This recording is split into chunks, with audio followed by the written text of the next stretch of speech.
Hello, everybody. I am Mrs. Poppet, and this is my place. It's so nice to see you again today, for I have a wonderful story lined up for story time. Have you ever heard of the story, Little Red Riding Hood? I'll bet you have. But if you haven't, we're going to read it right now. Little Red Riding Hood. Once upon a time, there was a dear little girl who was loved by everyone, but most of all by her grandmother, who would have given her anything. Once her grandmother had given her a red riding hood of red velvet.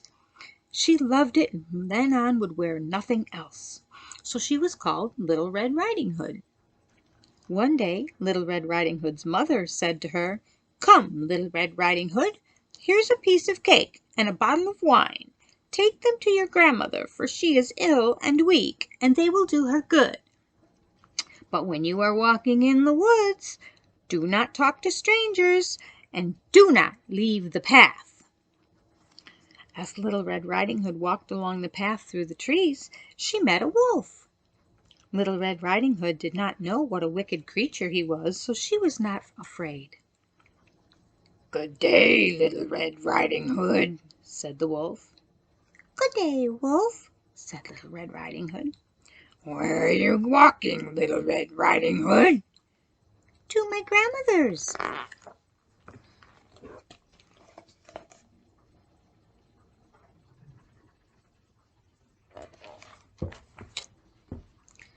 "Where does your grandmother live, Little Red Riding Hood?"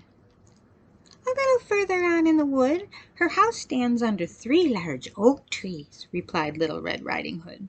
The wolf thought, "What a tender young creature! What a nice plump mouthful! She will be better to eat than the old woman. If I act craftily, I can catch them both." He said, "See, Little Red Riding Hood, how pretty the flowers are here beyond the path." Little Red Riding saw sunbeams dancing through the trees and pretty flowers growing everywhere. She decided to pick a posy for her grandmother, and she wandered off the path deeper and deeper into the forest. While she was wandering, the wolf ran straight to her grandmother's house and knocked on the door.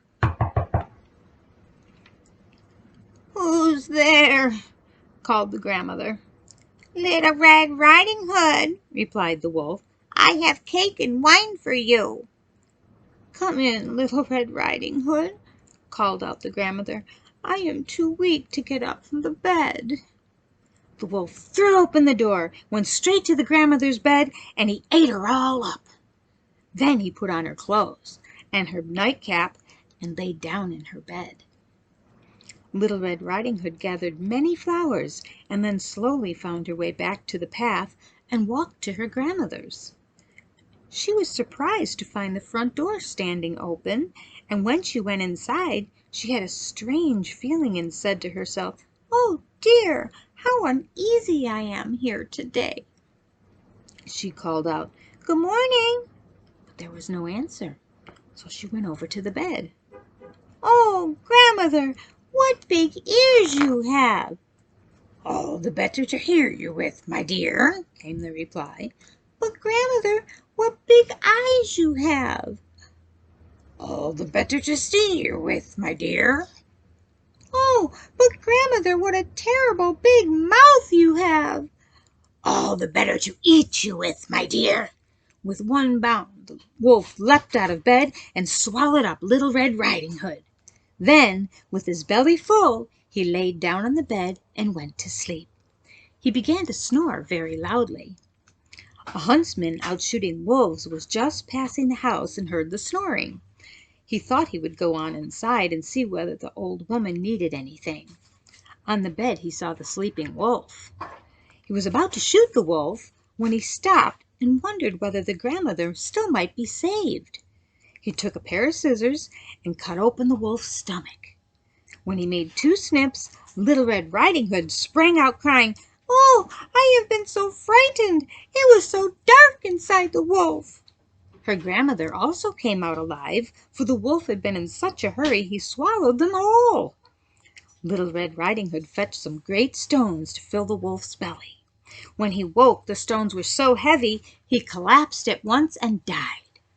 They all rejoiced. Hooray! Hooray!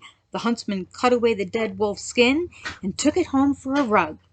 Grandmother ate the cake, and Little Red Riding Hood had brought her, and began to feel a little stronger. And Little Red Riding thought to herself that she would never, ever again talk to strangers or wander off the path into the woods. It's always a very good idea to listen to your mother when she gives you advice like that, because she knows things that you may not know, and it's a good way to keep yourself safe.